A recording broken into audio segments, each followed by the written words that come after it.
Hello Year 10s, this is your second video on the Bach, and any Year 11s that are coming back to revise that, welcome back too.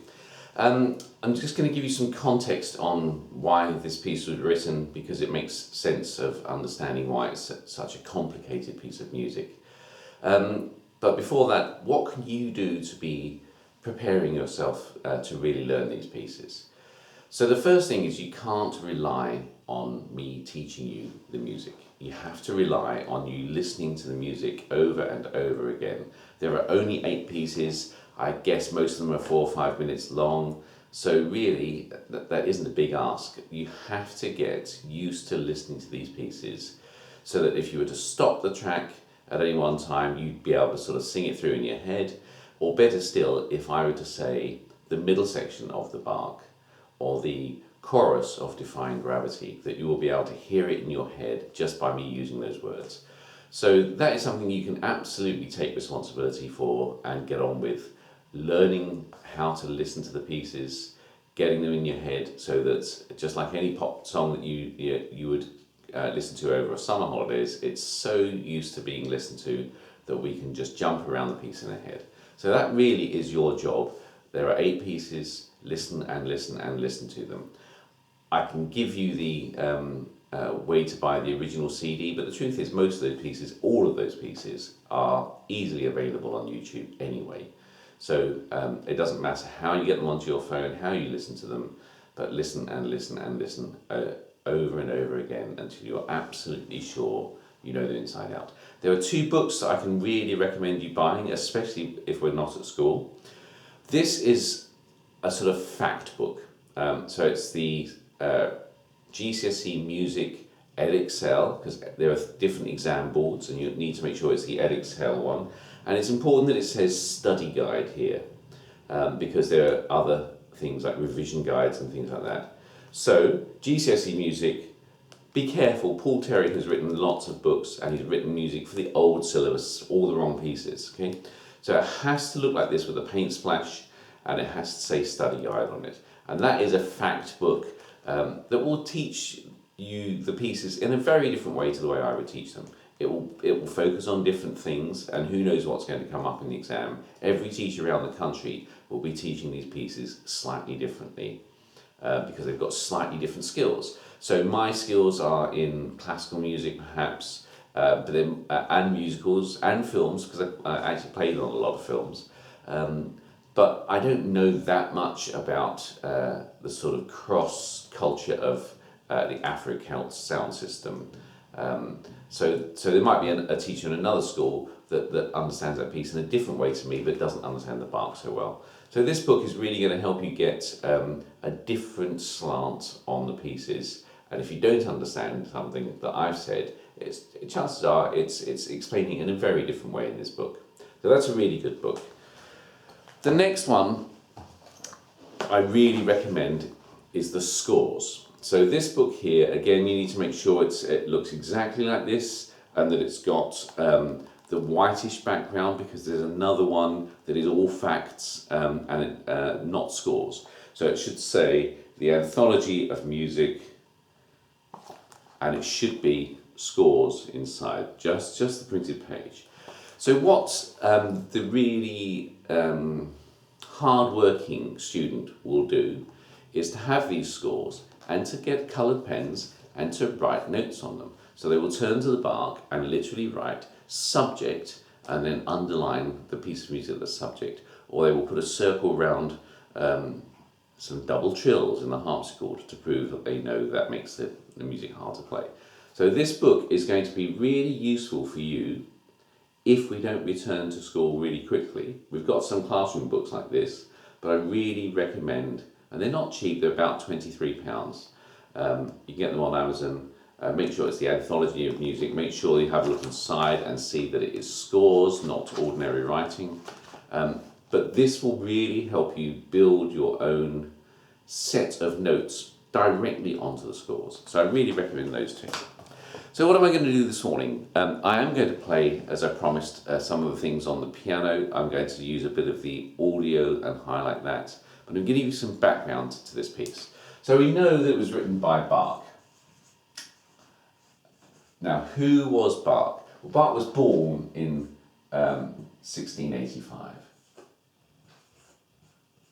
And in those days, you couldn't really be a successful musician because there was no recording ability. So all the YouTubers you see making music, obviously that didn't exist. But they didn't have CDs or recordings or any way of selling their music other than playing in public.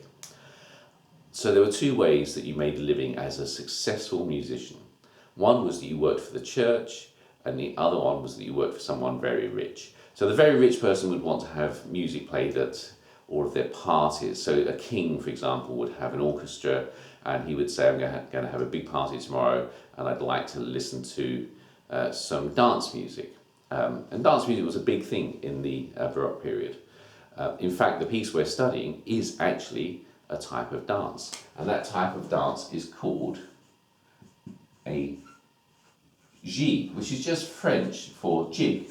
And a jig is a piece of music that goes rumpety tumpety ba ba ba ba da da da da da da da ba da ba dum ba da, like the Archers theme music. If you ever listen to your grandparents listening to that on the radio, bum ba dum ba dum ba da dum ba da ba da da ba da da ba da da, that sort of feel to it. So the piece of music we're playing is a jig or a jig. And that's going to be important later when we look at rhythm.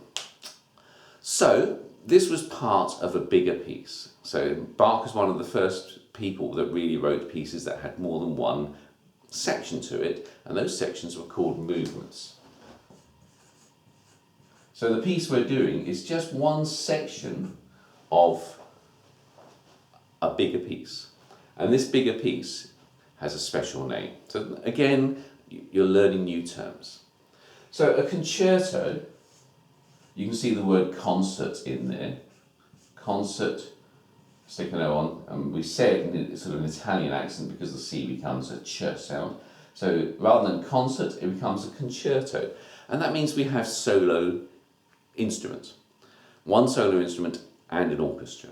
Well, in this case, we have more than one solo instrument, and the sort of Italian term for that is big. So it's a big group.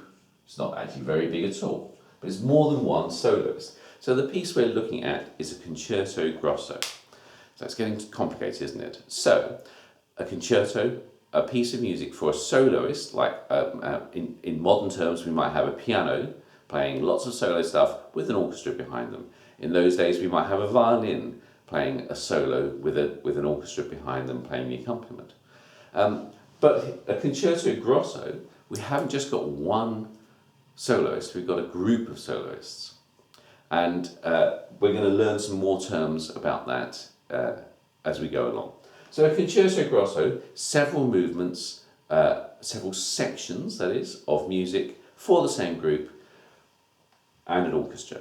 So why did Bach write this piece? Well, he wrote 6 of them, 6 whole different concerto grossos. We'd actually say concerti grossi because that's Italian. And he wrote them because he was working for the church, and he was writing lots and lots of church music for services, church services, masses, and all sorts of religious services. And he felt like a break. And there was a very rich man called the Marquis of Brandenburg. So he was so rich that he basically had a whole region named after him. So the Brandenburg region, and he was the top man in that region. In those days, you didn't just have a king governing the whole country, you had very, very rich people governing their areas, their regions. Like in England, we would have the Duke of Northumberland, perhaps, who is a real person and used to be the very, very richest person in the whole of Northumberland, and everybody worked for the Duke in some way. The farm labourers worked for him. So the Marquis of Brandenburg decided that he wanted a new musician to write music for his court so that he could have party music whenever he chose to do it. And Bach decided that he quite fancied that job and he was going to apply for that job. What he did was he wrote 6 pieces that showed off his skills as a composer, showed off just how skillful he could be, And when you're really showing off your skills, you want to show them that you can do lots of different things. So these, he wrote the Brandenburg concertos. They are now known as Brandenburg concertos. And there's a group of 6 of them. And the one we study is number 5. And actually it's the 3rd movement. So the last movement. So these 6 Brandenburg concertos all had different groups of soloists. So he could say, I can write for the violin, I can write for the flute, I can write for the harpsichord, I can write for the trumpet, I can write for the recorders. And they are all for different combinations of instruments. That's why they were such a successful set of pieces, and why we still, so what is this? It's not quite 300 years, is it? No, I beg your pardon. No, it's 335 years later. We are still studying Bach's music because these were so great. Did he get the job? Well, actually, we'll never know, because he decided, having written the pieces, that he quite liked working for the church, and he stayed working for the church.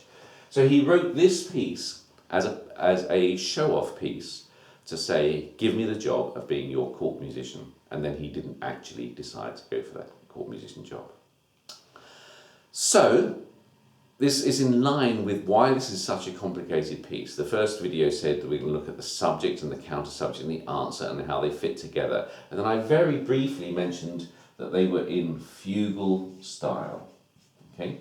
So the next video we're going to have a look at, after I've played these things through on the piano for you again, is texture. Because fugal is a part of texture.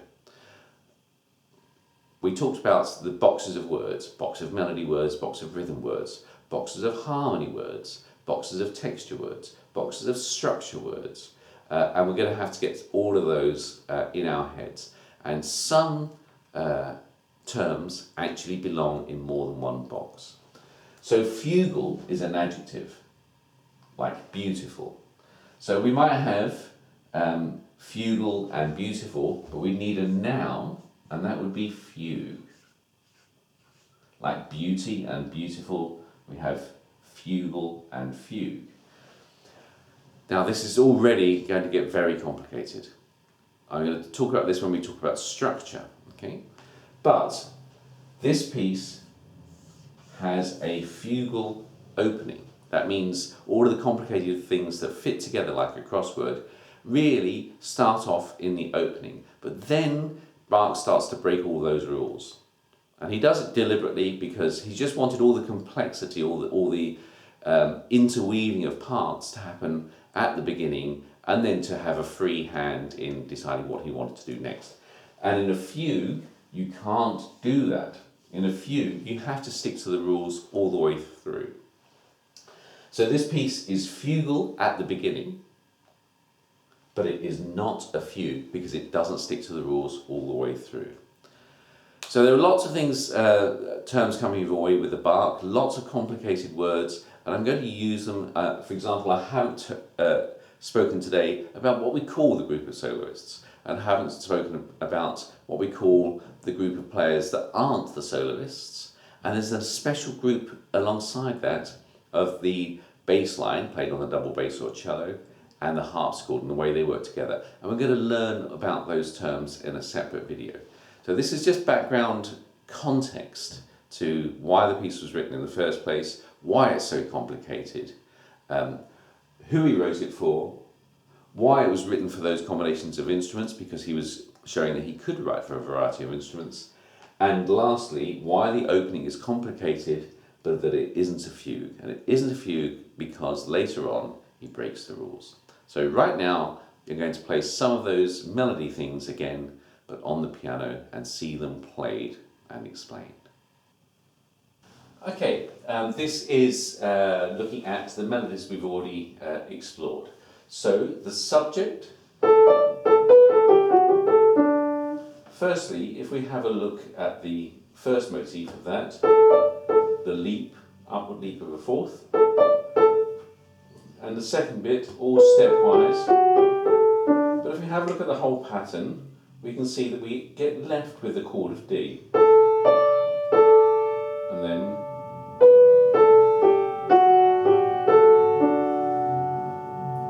take out all the main notes, we end up with a D major chord. And that means it's really easy to see how the answer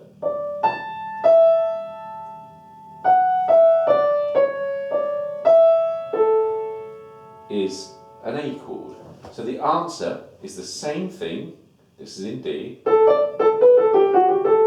this is in A. So the subject is in the tonic, we're in D major, and 1, 2, 3, 4, 5, the answer is in A, which is the dominant. The counter subject is really easy, isn't it? Moves by step, and then that material, we call any little bits of motifs or melodies, we call that material, melodic material. So that material is passed around the instruments. So we start with the violin,